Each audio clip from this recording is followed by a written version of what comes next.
नमस्कार दोस्तों, श्री अनंता YouTube channel के मैं और मेरे साई कार्यक्रम में आप सबका स्वागत है। मैं हूं समीना। पुट्टपर्ती सत्य साई बाबा अपने भक्तों को क्या उपदेश देकर गए हैं, आज हम आपको बताएंगे। साथ ही बच्चों से ज़्यादा प्यार करने वाले साई बच्चों को अपने मनपसंद विषय का हर दिन अभ्यास करने के लिए कहते थे।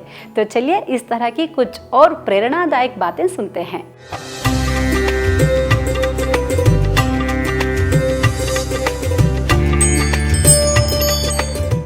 नमस्कार प्रेमियों, पिछले हफ्ते मैंने बताया था जब जब हानि होती है, धर्म की हानि होती है तो भगवान अवतार लेते हैं धर्म स्थापना के लिए। और उसी विषय में मेरा जो अनुभव भगवान सत्य साई जी के साथ हुआ था उसके बारे में मैं आपको आज मैं शेयर कर रहा हूँ। और इस विषय में मैंने भगवान से पूछा था, स्वामी क्या मैं भी अज्ञानता के कारण मैंने किसी को दिल दुखाया है, किसी को चोट पहुंचाया है तो मुझे माफ़ कर दीजिए। भगवान बाबा ने इसमें मुझे बताए थे, मैंने जानबूझ के किसी का दिल नहीं दुखाया है। कुछ हालात ऐसे हो गए थे जो मेरे कर्म भी हो कह सकता हूँ, या मेरे जो भी एक्शंस थे जिसकी वजह से वो लोग प्रोब हो गए थे और उनको ऐसे लगा कि मैं गलत हूँ। तो उस विषय में बाबा ने बोला, देखो तुमसे कोई गलती नहीं हुआ, कभी भी मन में मत रखना। फिर भी तुम्हारे मन में ऐसे विचार आ रहे हैं तो मैं उसको दूर करने के लिए मैं एक ही बात कहूँगा, जब तक तुम्हारे मन में ऐसे विचार होते हैं कि तुम अलग हो, मैं अलग हूँ और सारा संसार अलग है, तब तक तुम्हें ये दुविधा दिखाई देगी। इन सबको एकत्रित करो, कोई भी तुमसे परे नहीं है, तुम्हारे अंदर ही सब समा हुए हैं। मेरे अंदर तुम भगवान के रूप को देखते हो, इसी प्रकार से सब में तुम मुझे पाओ। जब तुम मुझे पाओगे सबके अंदर, तुम्हें तुम्हारी लगन, तुम्हारी भक्ति और तुम्हारी प्यार जो मेरे लिए उस सब के अंदर दिखाई देगा। उस तरह से तुम अपने आप में बदलाव लाओगे, तुम्हारा जीवन बहुत ही सरल हो जाएगा और मेरे निकट आने के लिए एक द्वार खुल जाएगा। उसके बाद उन्होंने ये भी बताया था आत्मज्ञान क्या होता है।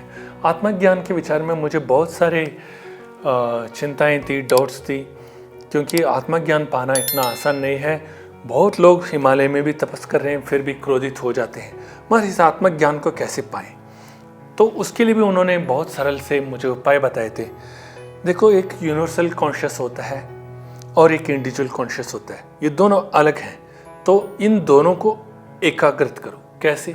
तुम हो, तुम अभी क्या सोचते हो, मैं हूँ करके सोचते हो, और दूसरा ये सृष्टि है करके सोचते हो। ऐसे मत देखा करो, इन दोनों को एकत्रित करो।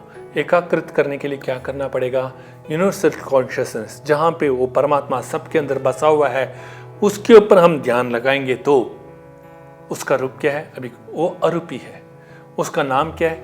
वो कोई नाम नहीं है, तो अनामिका है वो। उस परमात्मा जिसका कोई नाम नहीं है, जिसका कोई वर्णन नहीं है, वो उसको हम ग्रेटर डार्कनेस कहते हैं, घोर अंधकार। तो घोर अंधकार क्या होता है? ब्लाइंडिंग डार्कनेस, जो कुछ भी दिखाई नहीं देता। तो ऐसे घोर अंधकार के ऊपर ध्यान करो तो परमात्मा को ध्यान करने की तरह होता है। तो चिदाकाश में जाके जब हम उसको ध्यान करते हैं और सब ये सृष्टि जो भी बना हुआ है उसके अंदर उस परमात्मा को देखते हैं, तो वही सत्य है, उसी को यूनिवर्सल कॉन्शियस कहते हैं। तो इस तरह से उन्होंने मेरे मार्ग को सरल बना दिया और आज मैं जहाँ पे भी देखता हूँ उस परमपिता के सिवा मैं और कुछ नहीं दिखता। और जो कुछ भी हो रहा है मेरे साथ, या किसी ने मुझे धोखा दिया या किसी ने मेरा दिल दुखाया, मैं यही सोचता हूँ वो परमात्मा की इच्छा है, वो परमात्मा मेरे साथ ऐसे खेल रहा है और उस खेल को मैंने प्रसाद के तौर पे लेना है। तो ये होने के बाद फिर उन्होंने बोला, अहंकार को तोड़ने के लिए जब तक तुम मानव सेवा नहीं करते, माधव की सेवा कर नहीं पाओगे। तो उस मार्ग में मुझे लेके आए और तब मुझे इंटरव्यू में बोला था, तुम बैंगलोर निकल जाओ, वहाँ पे सेवा करो, जो बच्चे पीड़ित हैं, मानसिक पीड़ित हैं, उन बच्चों को सेवा करो, वृद्धों को सेवा करो। और मैंने सोचा उसके लिए उतना दूर जाने की क्या ज़रूरत है, पुट्टपर्ती में उनके शरण में रह के मैं वो सेवा कर सकता हूँ और यहीं पे कुछ अनाथ आश्रम या अनाथ बच्चों को ले सकता हूँ, हमारे मकान में उनको पाल सकता हूँ। मगर भगवान बाबा ने माना नहीं। और उन्होंने ये बात बोली, तू ही मेरे बात नहीं मानेगा तो मैं दूसरों से कैसे उम्मीद रखूं। ऐसे जब बोला तो मेरा दिल दुख गया और साथ ही साथ ये बोलने लगे, तुम मेरे प्राण हो, मैं तेरे सांस हूँ, इसको क्यों नहीं समझते तुम। ये जो बात है ना, मेरे दिल को बहुत चुभाया और मुझे इतना भी खुशी मिला कि बाबा ने मुझे जब एक सम्मान दिया है, उस सम्मान को मैंने हमेशा पालन करना है और उसको बरकरार रखना है। उस वजह से मैंने ठान लिया, जब भी मौका मिले मैं ज़रूर जाऊंगा। अभी जो मुझे आनंद मिल रहा है उनके शरण में, मैं वहीं पर रहूँगा। और वो वक्त आया जब बाबा ने महासमाधि ली, नस्मत मैंने अपने आप को झुका और शरण में, उनके शरण में गया, नमस्कार किया। उसके बाद मैंने भगवान से यही प्रार्थना किया, आज से मैं आपकी आदेश पालन करूंगा और लोगों की सेवा करूंगा।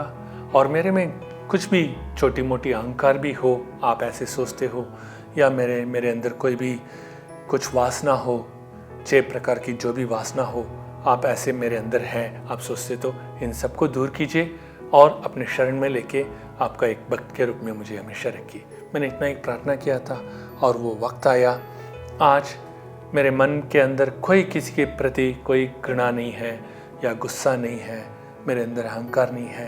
ये उसकी कृपा है जिसके वजह से ये पूरे ये कर्नाटका के ज़िले में जितने भी हैं तालुक हैं, वहाँ पे मैं सेवा करता हूँ। और जो मानसिक पीड़ित रोगी हैं, बच्चे हैं, वृद्ध लोग हैं और बहुत सारे गांव के जितने भी बच्चे हैं, युवक हैं, उन सब की सेवा में मैं लगा हुआ हूँ और उन्हीं की कृपा है।